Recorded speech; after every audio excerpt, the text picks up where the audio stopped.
नमस्कार. या क्षणाची सर्वात मोठी बातमी. राष्ट्रवादीच्या नेत्या आणि खासदार सुप्रिया सुळे यांनी उपमुख्यमंत्री अजित पवार यांना कडक इशारा दिला असून बारामतीच्या मुद्द्यावरून सुप्रिया सुळे चांगल्याच आक्रमक झाल्या आहे. नेमकं यावेळी काय घडलं पाहूया.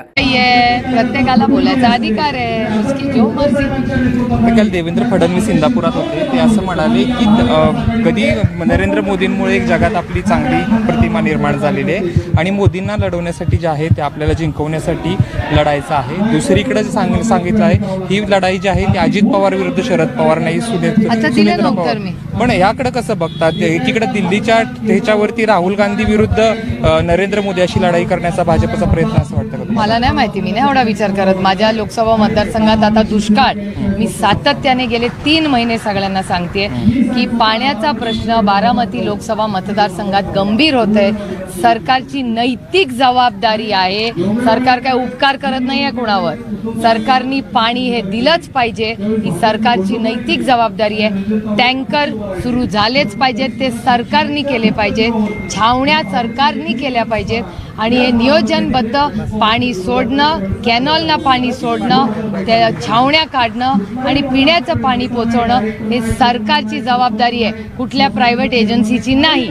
आणि जर प्रायव्हेट एजन्सी करत असेल तर मग सरकारने ॲक्सेप्ट करावं की बाबा आम्हाला काही जमत नाही आहे, प्रायव्हेट यंत्रणाने करावी, मग आम्ही घेऊ सगळी ती जबाबदारी. मुख्यमंत्री आणि 2 उपमुख्यमंत्री पुरंदरमध्ये सभा घेत आहेत. खरंच आपली त्यांना भीती वाटते? मी भीती नाही देतो. भीती स्टाईल दडपशाही तिकडे, मी लोकशाही. लोकांना प्रेम देऊन, काम करून, निष्ठा ठेवून आपण सगळ्यांनी काम करायचं असतं. हे संस्कार माझ्यावर कैलासवासी यशवंतराव चव्हाणांनी केले. त्याच्यामुळे भीती हा शब्द माझ्याकडे नाही, ती दडपशाही तिकडे.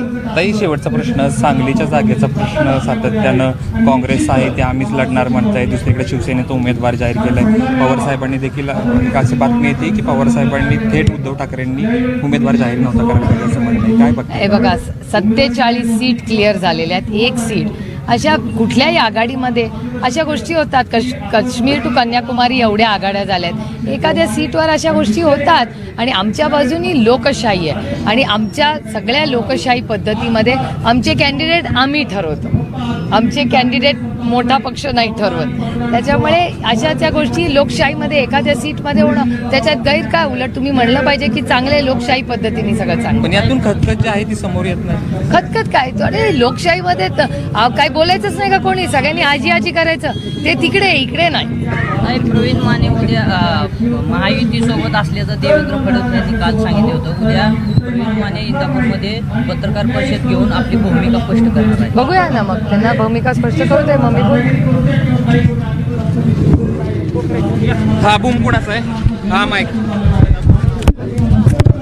तर मित्रांनो, एकंदरीत संपूर्ण प्रकरण पाहता खासदार सुप्रिया सुळे आणि उपमुख्यमंत्री अजित पवार यांच्या भूमिकेबद्दल तुमचं काय मत आहे ते खाली कमेंटमध्ये नक्की सांगा.